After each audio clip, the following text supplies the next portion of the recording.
Okay, so now, again, good afternoon, everyone. So this is lecture number 30, the final lecture day for deflection of beams before we move to columns and energy methods. Those two remaining chapters are pretty short and straightforward, so I assume that we only need two lecture days for each of the topics. So for deflection of beams, what we discussed so far, okay, I think I have to. What we discussed so far are second order differential equation, fourth order differential equation, statically indeterminate beams, and statically indeterminate beams, singularity function to determine slope and deflection, and we're going to move to method of superposition. Now, take note for singularity function, we started a problem last meeting. We continued it during tutorial number 4. So I wrote here on the notes section that review the first 15 minutes or 20 minutes of tutorial number 4. That will complete the problem we had last time for singularity function. And I'll give you some review on how singularity function works, but please review tutorial number 4. It's recorded. There's also another problem associated with singularity function that might help you to solve such type of problems in, let's say, in final exam. Okay, so for singularity function, the objective is to make a single equation or single function that describes the deflection of the beam or slope of the beam by using some of the equation which is listed right here. So for example, the best way to solve singularity function is to first count how many reaction forces you have. So in this particular case, if you're going to look at this beam right here, which was our example last meeting, so we have support reaction at A. So we have support reaction at B, By, and we also have P. So we have 3 different reactions associated with this beam, and our objective is to have a singularity function for each of the reaction forces so that we can set up a m sub x equation, and then from m sub x equation we will be able to solve our problem by using, let's say, second order differential equation.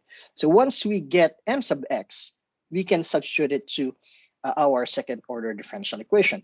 And if you can look at this on this m sub x equation right here, so you can see the first term is associated with the reaction at AY. So this is for AY. And so for AY, you can see it's a concentrated load P, but it's pointing upwards. So there's equation for that. I'm not sure if you can read it, maybe not, but you can see that for a reaction force going downward, the equation there is m sub x is equal to minus P times in brackets x minus a raised to 1. And your x is any length in the beam, and your a is the position of your force. In this particular case, the position of the force is at x is equal to 0. So this would be your 0 point. So, oops, yeah, that would be x is equal to 0. That's why it's 0. Now, we move from left to right. You have force P. So your force P is going down. It's negative based on this equation.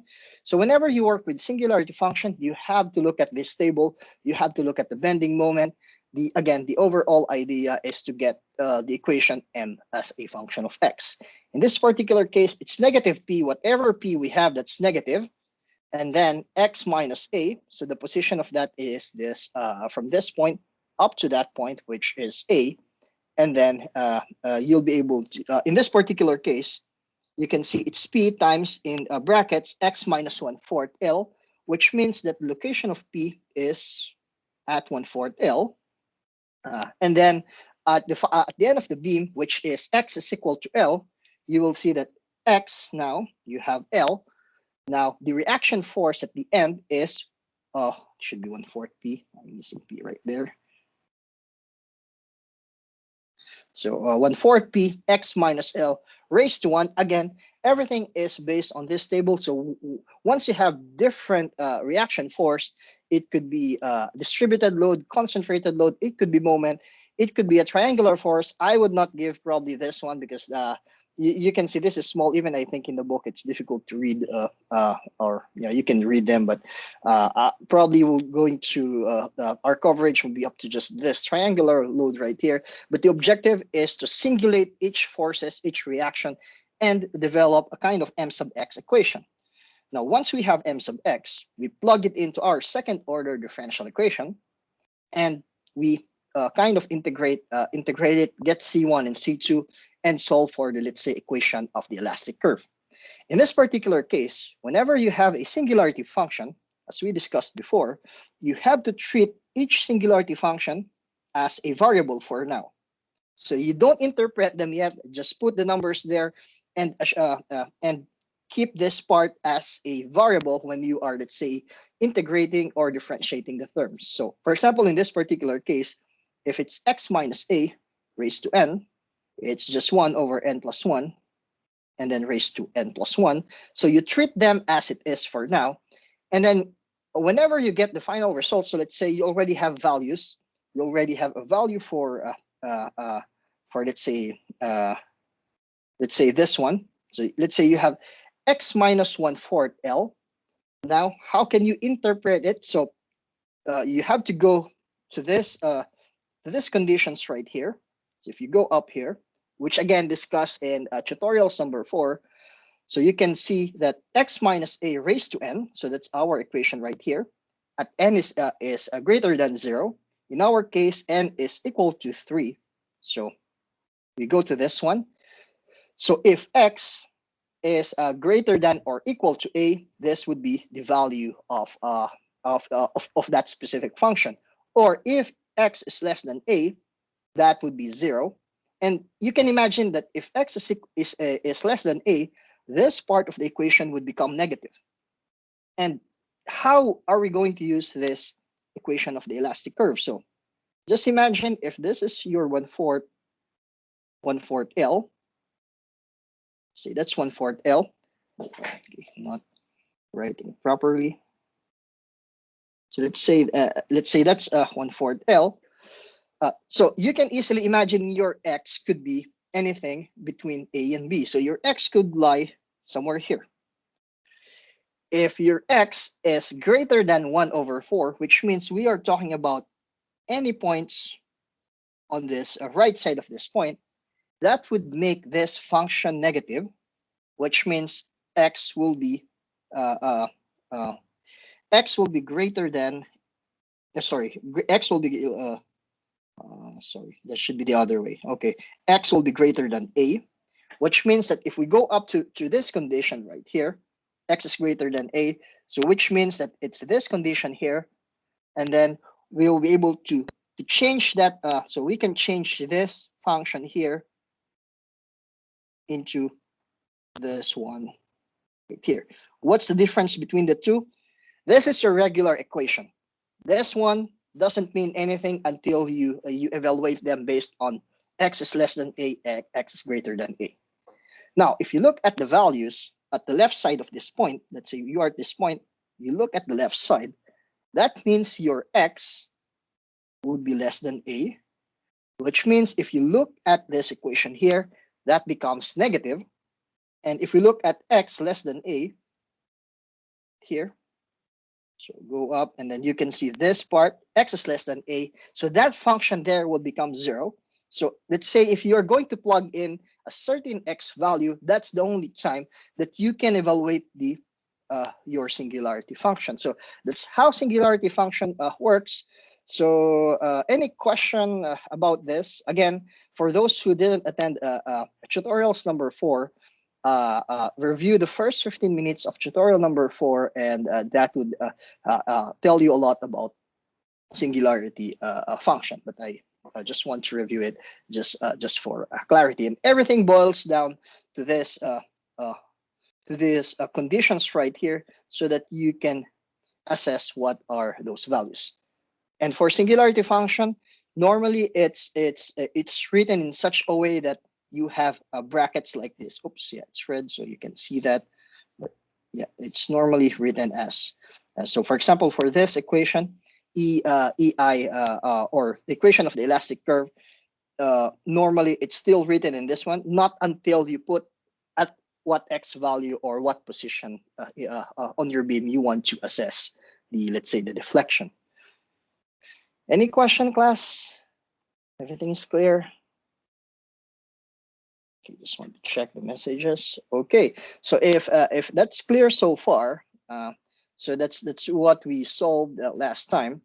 And we are we also solved this in tutorials number 4. So if we have this loading condition, as you know, we cannot directly apply singularity function. We have to add and subtract a load so that everything will fall into place, similar to this diagram right here. But yeah, please review tutorials number 4, at least for final exam, because this won't be included in quiz number 4, but it would certainly be included in the final exam. Okay, so for today's lecture, we are going to focus on another topic, which is method of superposition. So what is a method of superposition? So I'm just going to read through slide. So this method is commonly used for a beam where several concentrated and distributed loads are applied. So the slope and deflection associated with individual loads can be obtained, the sum equal to overall slope and deflection of the beam. So what does it mean if we have something like that? But there's 2 types. One is statically determinate, and another one is statically indeterminate. And let's look at it individually and how this one would work. Normally, this is a very long calculation. I'll give you a hint on how it is done. Anyway, let's start with this problem right here. So let's say if we talk about statically determinate beam, what do you mean by method of superposition? So the approach in method position is we can split the beam into 2 and we would be able to solve the problem. And what's the reason for splitting the beam into 2? Let's say we have this beam. So let's just write here. And there are several reasons that you want to split them. Sometimes it makes your life easier. So this one, A, B, and then let's say you have a distributed load.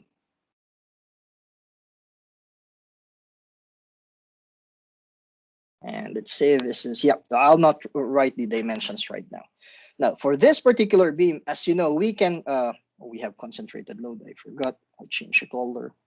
So I will not write the dimensions for now, but let's say we have 2 different loads on top of our beam. We have 2 support reactions, and whenever we deal with beam, we always want to calculate our deflection and our slope. So we have the deflection y, we have the slope of the beam at any point between A and B. So we can find that x is equal to whatever x we want. We can identify what's the deflection, what's the point. That's the overall objective of this particular chapter in your book. Now, in terms of method of superposition, we can split this beam into 2. So what do we mean by split? It's not physically splitting them, but just for calculation purposes and for force calculation. So we can split it into 2, keeping the type of the beam that we have. So in this particular case, we have simply supported beam. We have a pin connection at A. We have a roller connection at B. And I can have this particular beam, which only has the concentrated load. So I was able to split 2 beams using this. And the assumption here is that if we are going to, let's say, calculate the slope at point D. So let's say we are talking about point D right here. Or let's talk about deflection, because that would make much more sense. So let's say we are going to calculate the deflection at point D. Let's call it y sub D. So if you're going to look at this on this beam right here, we can calculate, let's say, using singularity function. We can cut the beam and use second order differential equation. There's a way to do that. But in this particular case, we can split it. So the deflection of D in the method of superposition is equal to the deflection at D. So let's say this is point D, and that's also point D.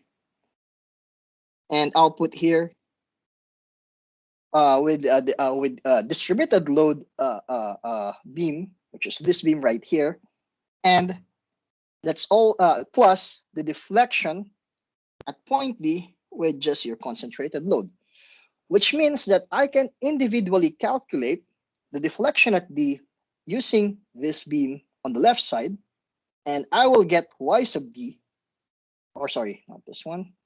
I will get this one. And if I move on to the right side of my beam using this part right here, I can now calculate Y sub D, and I can add them together, and that would give me deflection of my beam associated with the combination of both. Again, considering that they have the same support reaction. Any question regarding that? Everything is clear. So now, once we I'm just checking first message, seems done. Okay, if there's message, just let me know. So now, based on this, if we are going to look at these two beams, so let's separate the two of them.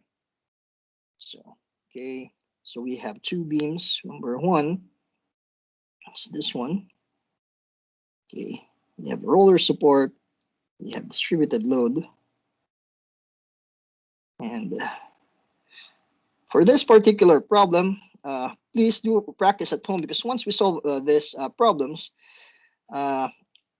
probably it will eat a lot of our time. But if you have questions, feel free to book a time with me so that we can discuss those problems.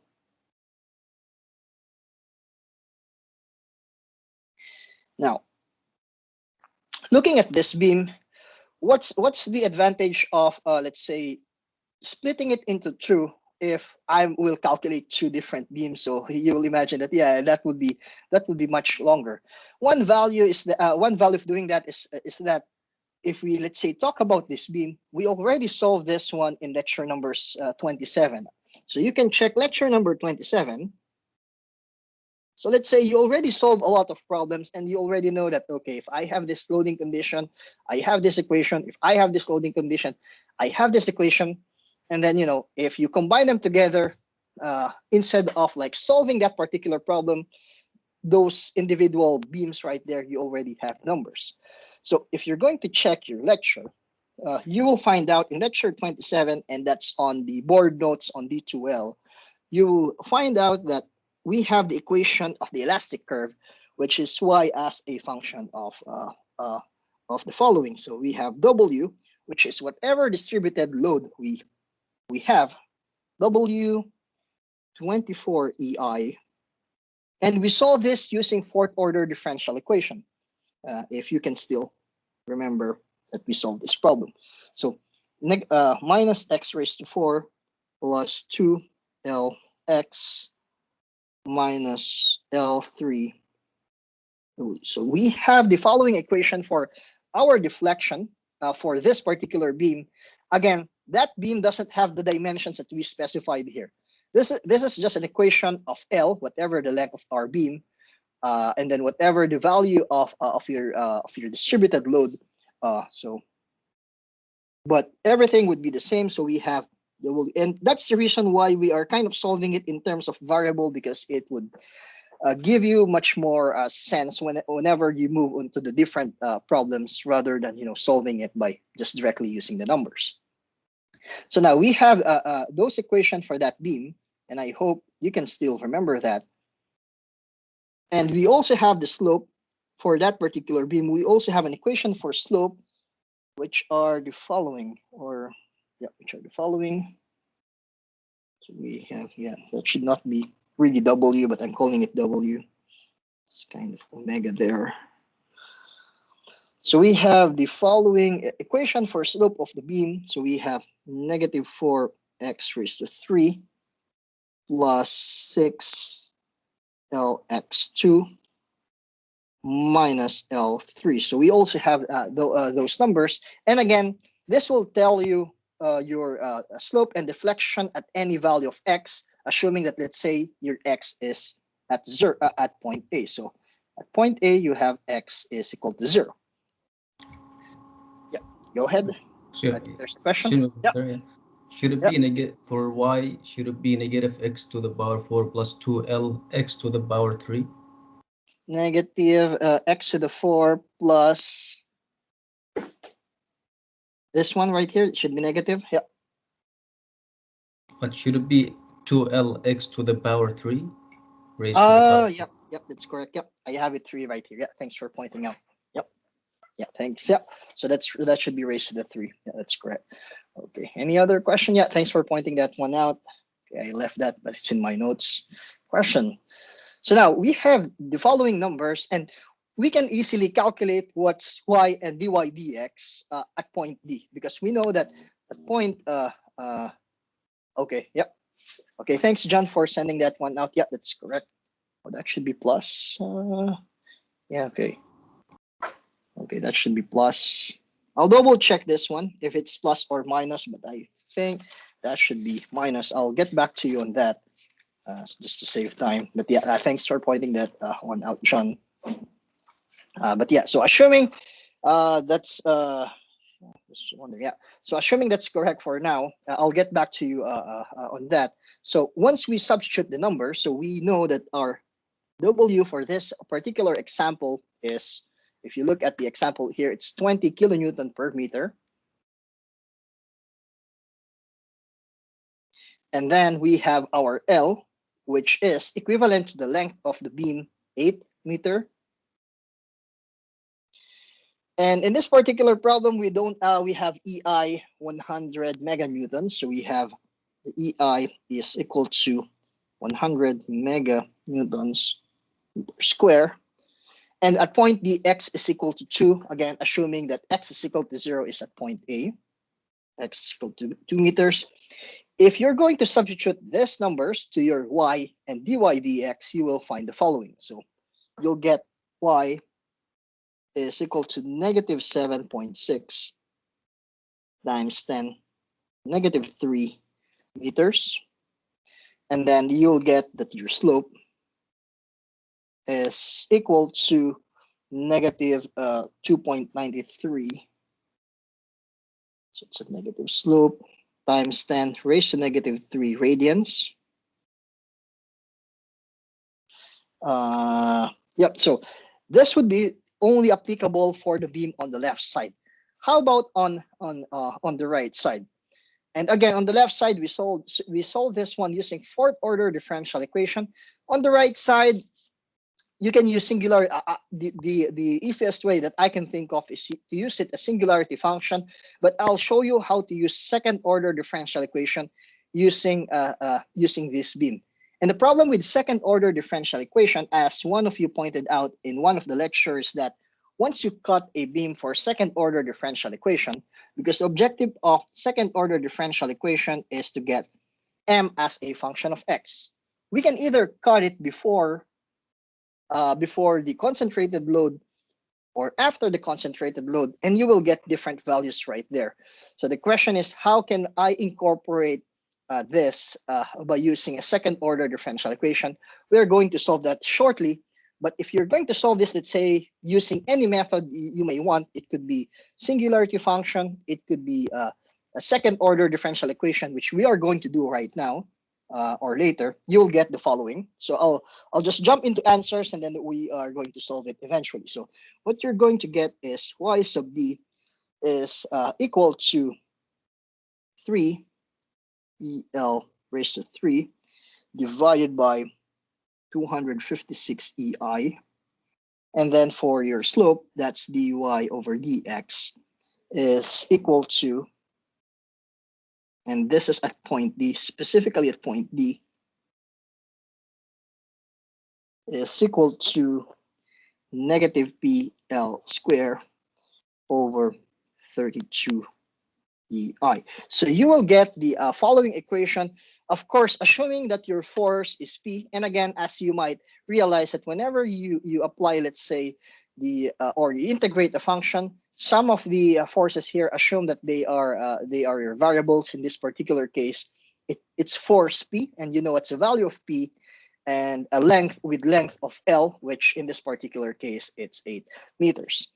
And once you do that, you will get the following, but we're going to, okay, so, okay, let me just grab this. So once you substitute the numbers, you will get the following numbers. So what you will get here is y sub d is equal to negative 9 times 10 raised to negative 3 meters, and you have the slope dy over dx at point D, which is equal to negative 3 times 10 raised to negative 3. Sure, yeah, I can still see that. That's in radians. And now to solve this problem, you can see that I can just add the two deflection, and then so I have the deflection at which is this one, and we will add them later. This one, and if I want the slope at specifically at point D, I can add this 2 right here.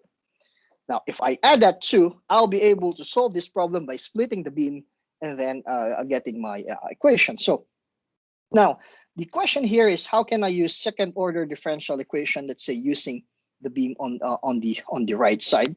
You can use it using singularity function, assuming that your x is equal to 2. For example, in this particular case, you should end up with the same number. Now, but the thing here is how can we solve this one using second order differential equation? And I think that's also the question from last time, because in this particular case, I can again cut right here or cut here. That will give me 2 equations. But yeah, let's try to solve it using second order differential equation. And by doing that, we have to cut the beam in 2 different sections and use 2 different moments, and you'll see how that works. So this is, let's say, point A, that's point B, and this is point C. Now, I have a relationship for my moment from A, and that should be D just for consistency. So from point A to point D, I can have the following forces. So I can have the reaction at A, which in this particular case, 3 over P. So let's say that's given, and you should be able to calculate the reaction forces.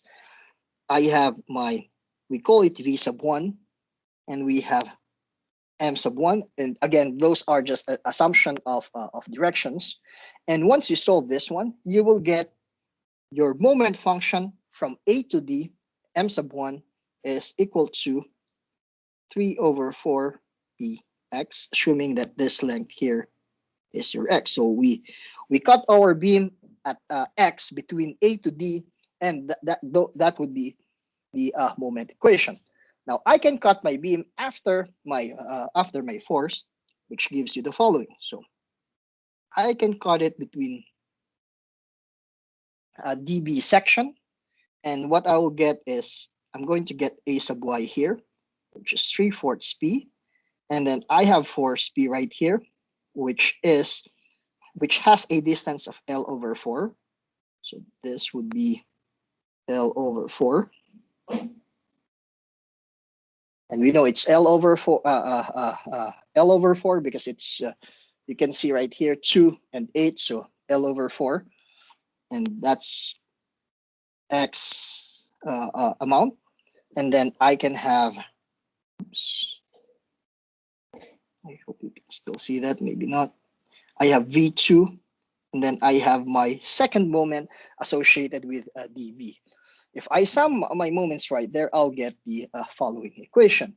So what I will get for M sub 2 are the following. So I'm going to get M sub 2 3/4 p x minus p x minus L over 4. Oops. So I will get the following moment for section dB. And where did this x minus L4 came from? You can see that my length x, let's change the color. So I have a length x right here.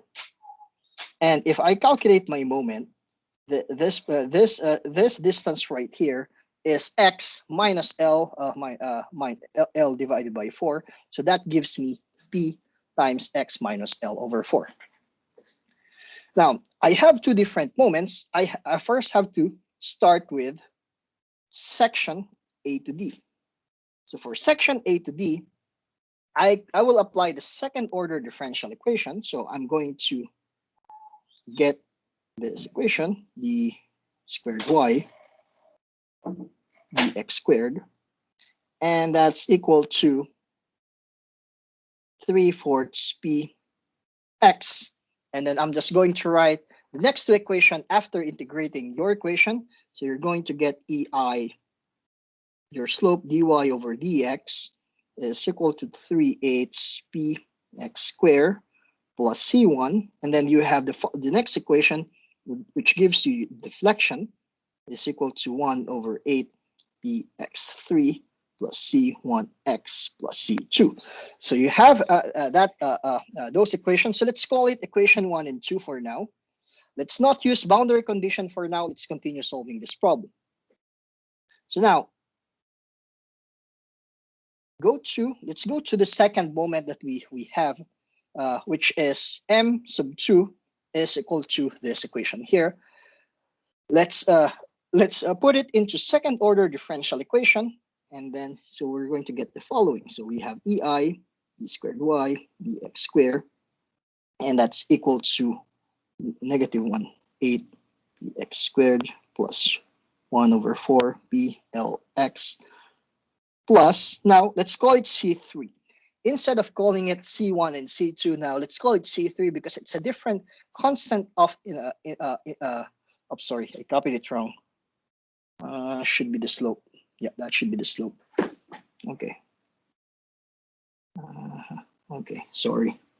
So I tend to rush things there. But if I'm going to put this one in the second order differential equation, I'm going to get this equation. So again, integrating this m sub 2, you'll get the following equations. And then once you get the following equation, you'll have now C3 at the end.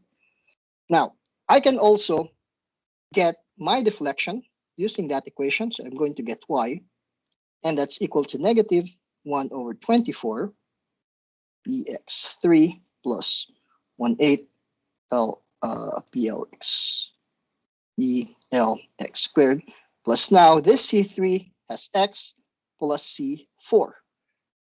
Now again, we're now using C3 and C4 instead of C1 and C2 because we already used it from the top. Now we have 4 different equations.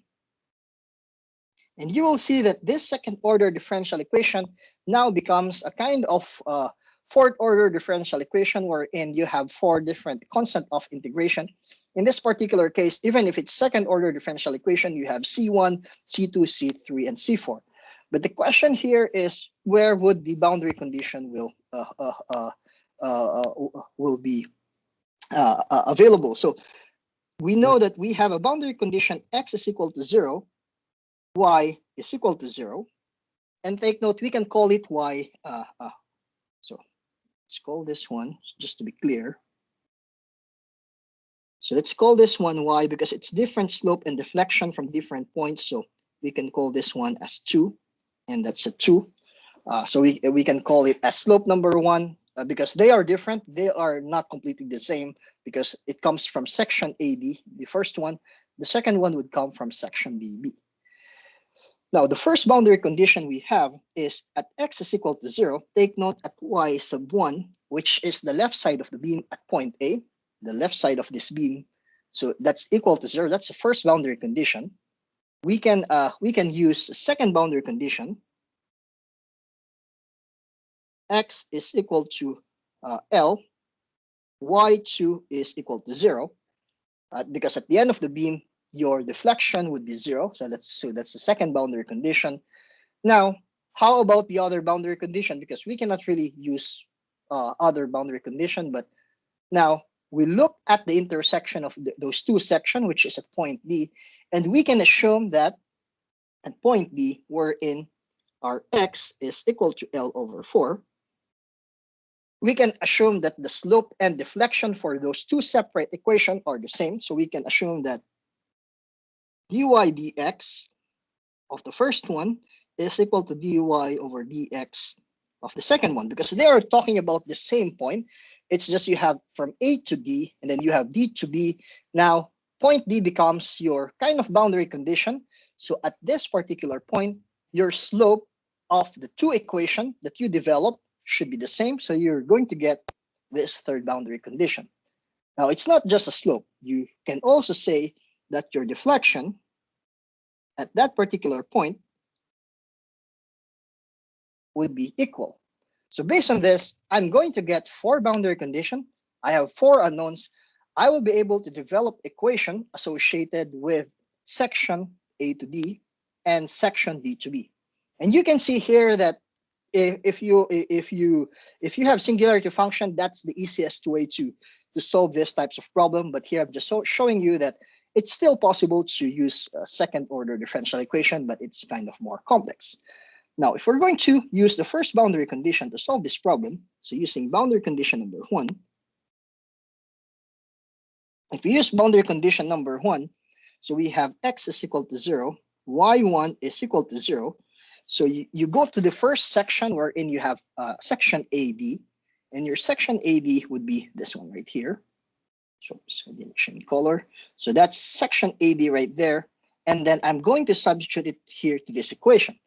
Now, if you look at boundary condition number 1, x is equal to 0, y is equal to 0, you'll see that everything will almost zero out, and you can easily say that sorry, not that one, should be the top one. We're talking about this section y sub 1, sorry. So this one right here, and then you can see that you have x, that's 0, that's a 0 value, that's a 0 value, and then you will get C2 is equal to 0. Now, you go to boundary condition number 2, wherein you have x is equal to L at point B. Now, you are referring to point B, which is your second deflection, y2 is equal to 0. So now you have no other choice but to use the other equation. So now, once you do that, let me just check which one switch. Okay. So once you substitute this number right here to this y sub 2, you will get the following equation. It's not yet simplified, but you're going to get this. 3 plus C3L plus C4. So you haven't really deduced what C3 and C4, but anyway, that's the best that you can do once you substitute that boundary condition.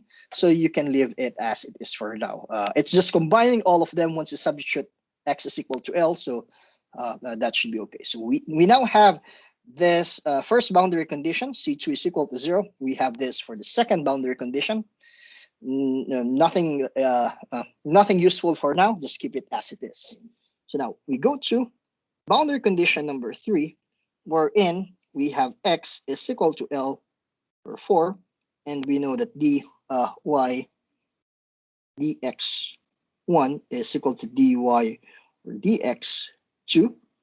What does it mean is we have to look at 2 equations with slope, and we are talking about equation number 1 and equation number 3 right here. If we equate both of them, we can divide it EI. We can disregard EI for now, divide it by EI, and then yeah, it will be gone right there. But if we equate both of them, this equation, you'll going to get the following. So once you equate them, we're going to get this. So 3 over 128 PL squared plus C1 is equal to 7 over 128 PL squared plus C3. That's the best you can do right now. You have C1 and C3, so keep it as it is for boundary condition number 3. Again, the objective here is to get as many equations we get. If we have X number of variables, you should be able to solve what are those variables. Now we apply boundary condition number 4, wherein we have X is L over 4, and we have deflection at Y1 is deflection at Y2. And where are those equations? So if we look at the top, those equations are equation number 2, this one, and equation number 4. So basically, this is 2 and 4. This is, I'll put 1 and 3. And then you are going to get the following. So what you will get are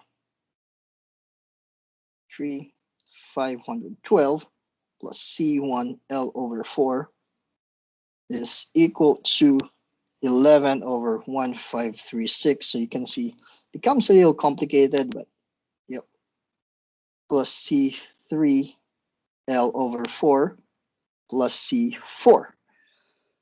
So now you have C3, C4, C1, and you have technically 4 equation. You have 4 unknowns. You should be able to solve it, and you will get the following. So please practice these types of problems at home.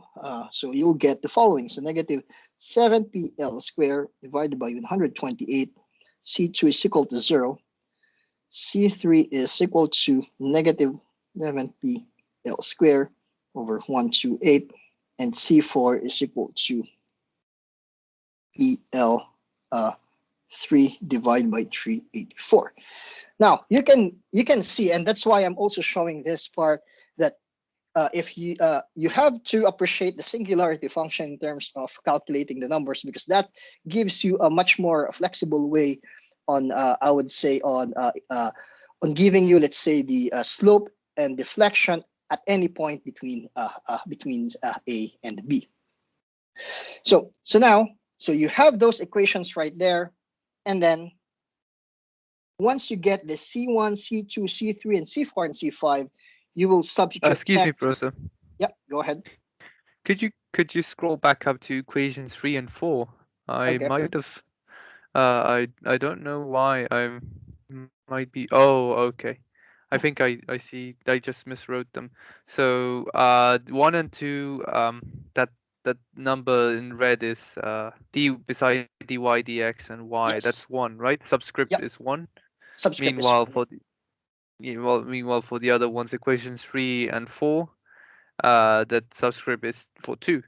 Yes, yeah, because the left side of the beam is associated with 1, and the right side of the beam is totally different. So that's why you Yes. have a second one. But they should be equal at point D, because they intersect at point D, wherein you have the load P. Yes. Okay, Agreed. that makes Thank sense. you. Okay, yeah, Yes. Thank you. yeah, no problem. Any other question? Okay, so now the objective here is to get the equation at point D. So we have X is equal to L over 4. And once you get those equations, those constant, you have equation for AD, and from AD to DB, you can substitute either one of them, and you will get the one that I wrote on the top. And I can rewrite it here. So you will get, and I wrote the answer on the top. And again, this is again showing you that singularity function might be much more simpler if you're going to get these numbers, but there's also different ways to solve different types of problems in deflection of beams. So y at point D is equal to negative 3pl3 over 256 EI. So now, going back to just checking if there's, yeah, I think Shanok is raising his hand. Okay, go Shanok. Yeah, Professor. So will you tell us which method to use, or are we allowed to use any method of our choice? To be honest, for final exam, I haven't decided which problem would be covered, but I'll let you know. But yeah, so sometimes you have flexibility, sometimes you're constrained. But right now, I haven't really finalized the problems yet, but I'll let the class know for sure. Okay, sounds good. Thank you very much. Yep, no problem. So now, looking at this one, so again, we have 2 beams that we did, and we just did this one. I just specified the answers right here. So we can add together those y values, and I should be able to solve the problem. So I can add this 2. I can add this 2, and that would give me a number. So, okay. So I'll not add this one. I'll explain the other concept, which is not included in your exam, but I think it's important for you to know in terms of method of superposition. But yeah, any questions so far before we move? Or we can add them. Let's add them right now so that we have a final answer. So we have YD. So it's equal to, I don't have a final answer in my notes for some reason. So I have 16.6 negative times 10. There's negative 3 meters. And this would be your answer. It's just by adding this YD contributed by your distributed load and y sub d contributed by your concentrated load. Now, the next part that I'm going to discuss, it's not part of your exam, but it's important for you to know that the method of superposition can also be used in terms of indeterminate beams, like this one. Oops. not moving, this one right here. So imagine that we have this particular beam. We can split it into two and solve some numbers right there. So we have this beam, and then we have this, let's say, roller connection. Let's change it to roller connection there. As you know, we have 4 unknowns, 3 equations that we can only obtain from this. So how can we use the method of superposition?